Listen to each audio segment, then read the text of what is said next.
Assalamualaikum warahmatullahi wabarakatuh, sahabat-sahabatku sekalian. Hari ini kita akan bahas materi berjudul Pasar Tanah Pertanian.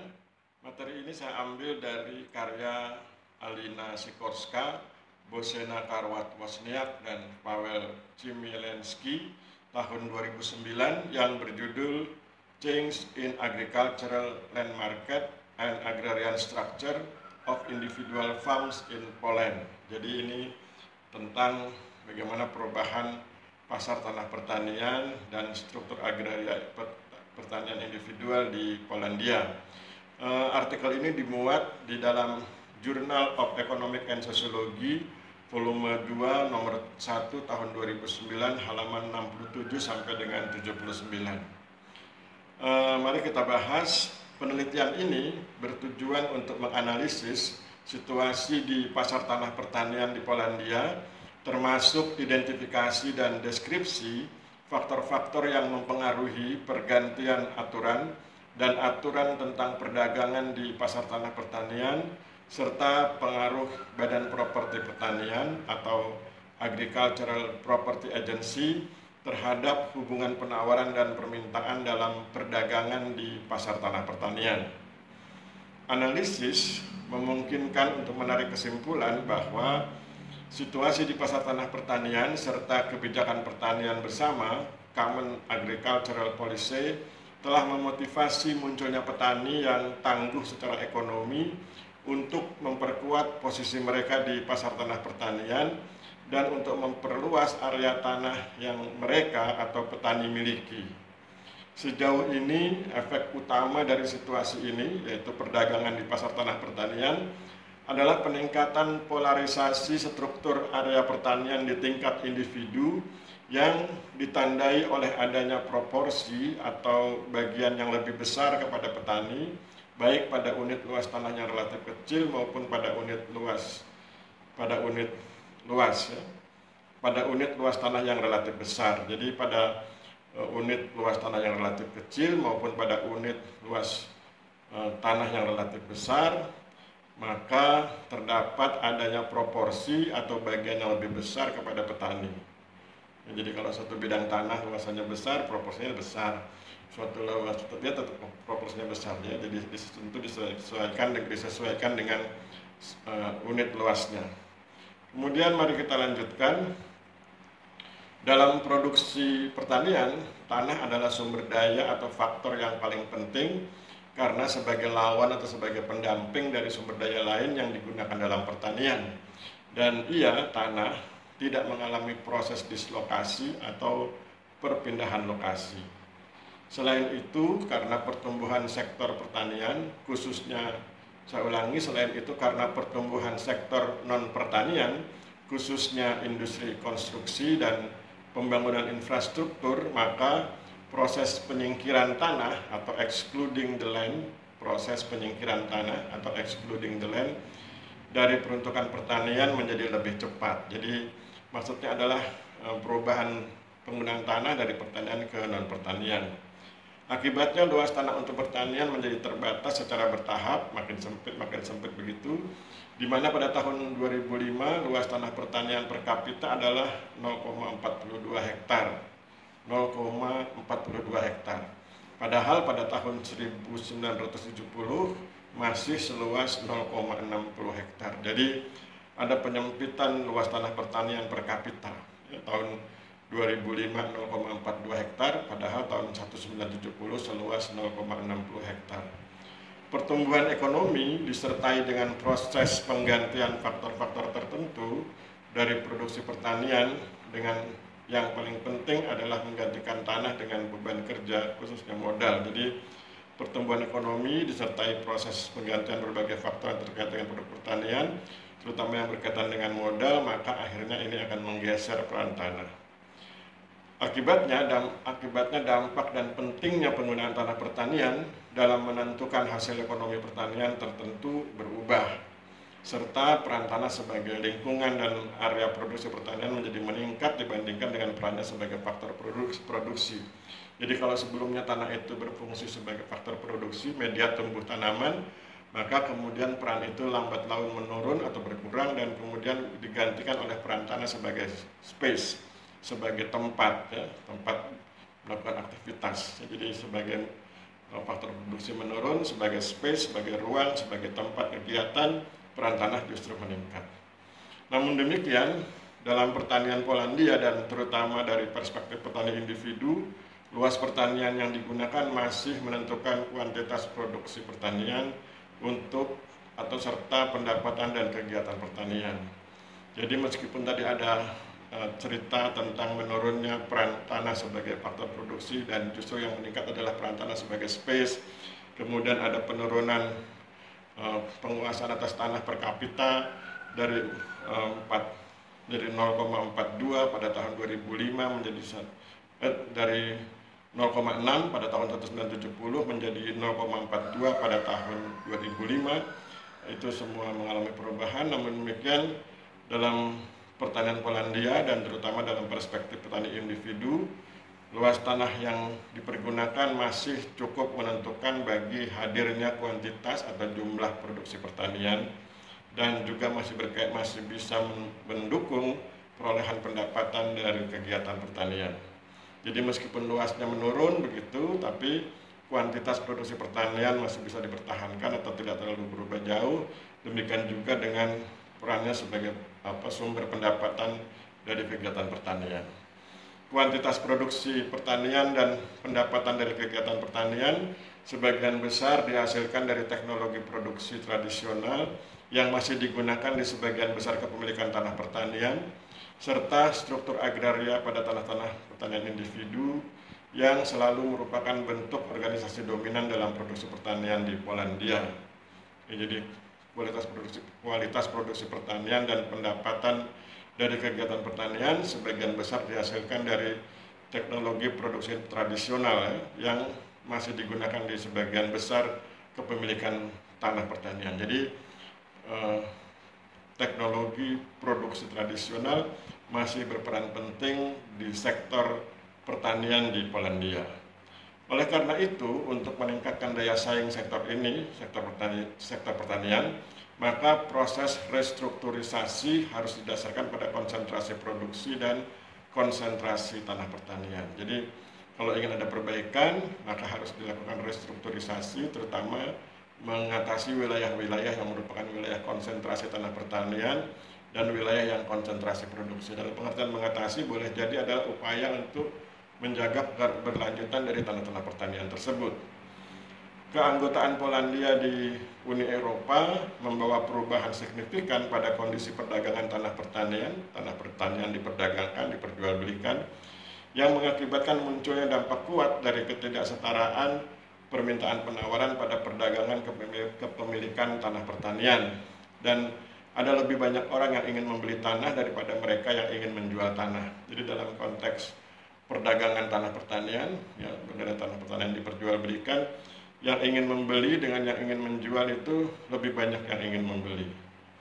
Pada periode sebelum aksesi, perspektif pengenalan prinsip-prinsip Common Agricultural Policy CAP, ya, pada prosesi sebelum aksesi, perspektif pengenalan prinsip-prinsip Common Agricultural Policy dan khususnya harapan untuk meluncurkan subsidi langsung berkontribusi pada stagnasi di pasar tanah pertanian. Dengan calon penjual tanah menunggu terjadinya perubahan kebijakan tanah pertanian dan perkiraan kenaikan harga tanah. Jadi karena adanya semacam kebijakan pertanian bersama begitu, Common Agricultural Policy, karena adanya kebijakan pertanian bersama, kemudian adanya harapan akan diluncurkannya subsidi langsung bagi para petani, maka kemudian terjadi stagnasi di pasar tanah pertanian, di proses perdagangan pasar tanah pertanian. Jadi ketika tanah pertanian diperdagangkan terjadi stagnasi karena ada kebijakan pertanian bersama dan semacam janji atau harapan akan adanya subsidi bagi petani. Itu stagnan. Stagnan itu artinya tidak mengalami kemajuan atau peningkatan dalam hal transaksi jual beli tanah pertanian. Jadi dan kemudian itu juga menimbulkan stagnasi dalam hal kenaikan harga tanah, jadi harga tanahnya juga stagnan. Kemudian pada tahun 2003 tercatat ada jumlah transaksi jual beli tanah pertanian yang menurun hampir 6% dibandingkan tahun 2002. Jadi kalau dibandingkan dengan tahun 2002, tahun 2003 transaksi jual beli tanah pertanian mengalami penurunan sebesar 6%. Kemudian sejak Polandia bergabung dengan Uni Eropa, yaitu dari tahun 2004, pasar tanah pertanian telah bangkit kembali dibandingkan periode sebelumnya. Jadi kalau periode tahun 2002, kemudian tahun 2003 dibandingkan dengan tahun 2002 terjadi penurunan transaksi jual beli tanah 6%, maka pada tahun 2004 ketika Polandia bergabung dengan Uni Eropa, itu bangkit kembali transaksinya. Kemudian terjadi kenaikan harga tanah lebih dari 83% di seluruh periode setelah masuk ke Uni Eropa, setelah Polandia masuk ke Uni Eropa. Hal ini disebabkan oleh fakta bahwa pasokan tanah pertanian untuk dijual lebih sedikit dibandingkan dengan permintaan tanah yang terus meningkat. Jadi karena tanah yang akan dijual sedikit sedangkan permintaannya banyak, maka kemudian wajar terjadi kenaikan harga tanah sebesar 83% setelah masuk ke Uni Eropa tahun 2004. Hal ini juga disebabkan adanya perubahan kebijakan tanah pertanian dan perbaikan tren di bidang pertanian. Jadi tadi ada kebijakan tentang tanah pertanian bersama, Common Agricultural Policy, ya. Kebijakan tanah pertanian bersama itu juga bisa menahan stagnasi atau bisa membangun atau mewujudkan atau mengkonstruksi stagnasi transaksi harga tanah. Kemudian kesadaran ekonomi yang semakin meluas telah memotivasi para petani untuk memperluas kepemilikan tanah pertanian. Jadi di tengah transaksi yang meningkat, di tengah harga tanah yang meningkat, timbul juga kesadaran petani untuk memperluas kepemilikan tanah, sehingga ya semakin meningkat. Semakin meningkat transaksinya, semakin meningkat harga tanahnya. Faktor pendorong lain untuk memiliki tanah adalah investasi modal yang menguntungkan, terutama ketika harga tanah pertanian tumbuh lebih cepat daripada tingkat bunga investasi bank. Jadi karena peningkatan harga tanah lebih tinggi dari bunga bank, maka kemudian itu menjadi lebih menarik untuk faktor investasi, dan itu kemudian semakin memperkuat peningkatan atau terjadinya peningkatan transaksi atau jual beli tanah pertanian, kemudian juga meningkatkan harga tanah pertanian. Faktor ini tidak hanya memperkuat permintaan tanah, tetapi juga menghambat peningkatan pasokan tanah untuk dijual. Jadi karena tadi ada berbagai hal yang meningkatkan itu, maka kemudian orang juga kemudian semakin menahan miliknya untuk tidak segera menjual atau tidak menjual, padahal permintaan tanah semakin meningkat.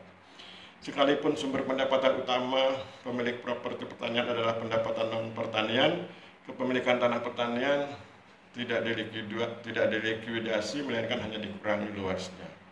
Ya, sekalipun sumber pendapatan utama pemilik properti pertanian adalah pendapatan non-pertanian, kepemilikan tanah pertanian tidak dilikuidasi, melainkan hanya dikurangi luasnya. Jadi seseorang yang berpenghasilan utama non-pertanian dan dia memiliki tanah pertanian, dia tidak kemudian menghapus tanah pertaniannya, melainkan hanya mengurangi tanah pertanian. Kepemilikan tanah pertanian pada umumnya terkait dengan fungsi non-pendapatan yang mampu mengamankan kehidupan keluarga saat kehilangan pekerjaan di lingkungan non-pertanian. Jadi fungsi tanah pertanian itu hanya semacam pengaman bila suatu saat keluarga atau kepala keluarga kehilangan pekerjaan di lingkungan non-pertanian. Pertumbuhan harga tanah pertanian sudah signifikan pada tahun pertama setelah bergabung dengan Uni Eropa atau aksesi, ketika harga kepemilikan tanah pertanian meningkat 24%. Ya, jadi ada peningkatan 24% sejak bergabung dengan Uni Eropa.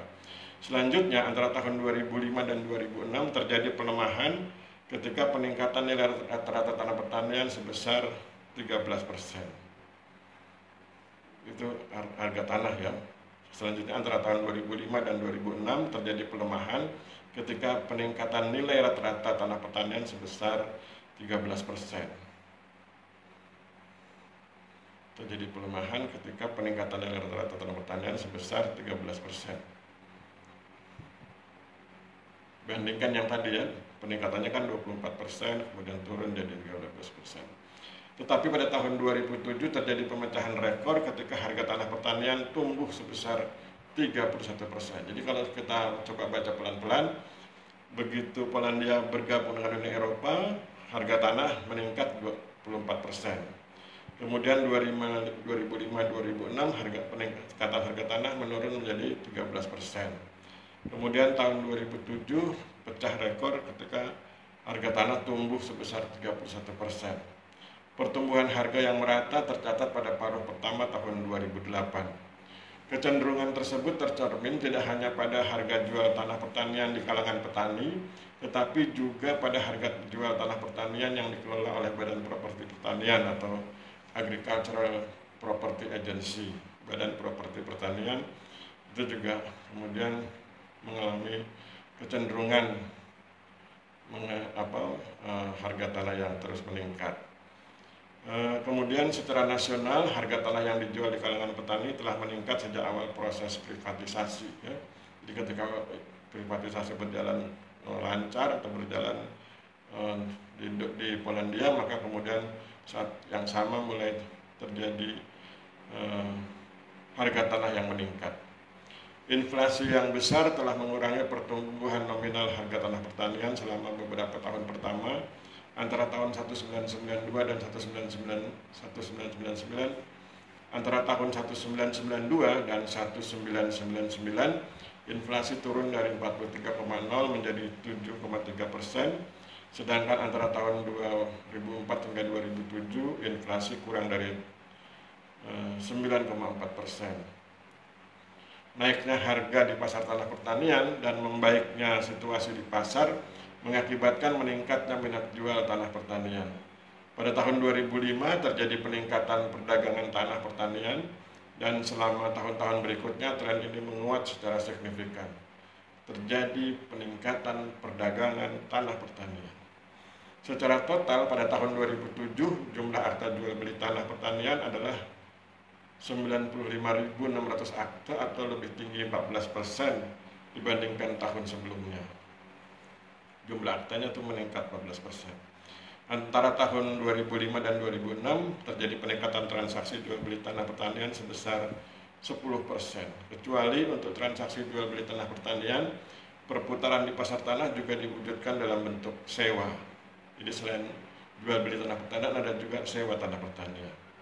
Bentuk ini merupakan tradisi lama di daerah pedesaan Polandia, tetapi tidak terlalu populer di kalangan produsen pertanian, terutama karena kurangnya kebebasan dalam mengelola tanah sewaan.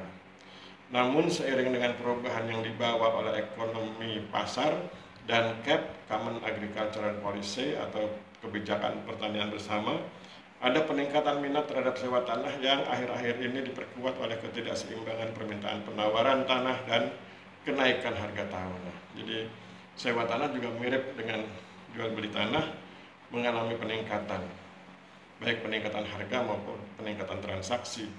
Sehubungan dengan pertanian individu, skala sewa tanah telah meningkat 4 kali lipat dalam periode ekonomi pasar. Dan pada tahun 2007, lebih dari 1/5 tanah pertanian di Polandia telah disewakan. Saya ulangi, pada tahun 2007 lebih dari 1/5 tanah pertanian di Polandia telah disewakan, 1/5 disewakan. Ukuran bidang tanah yang disewakan di Polandia 2 kali lebih kecil daripada di negara-negara Uni Eropa yang telah tua. Sampai ke demikian diskusi kita siang ini. Jadi kita sudah melihat bagaimana tanah pertanian diperjualbelikan, bagaimana tanah pertanian juga disewakan, dan ada kecenderungan transaksi jual beli tanah pertanian meningkat, dan ada kecenderungan transaksi sewa tanah pertanian juga meningkat, terutama ketika Polandia bergabung dengan Uni Eropa.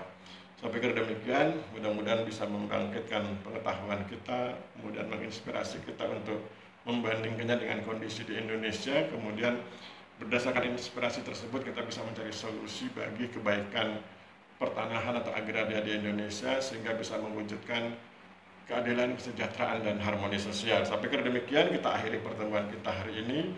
Mohon maaf bila terjadi kesalahan. Wabillahi taufik wal hidayah. Wassalamualaikum warahmatullahi wabarakatuh.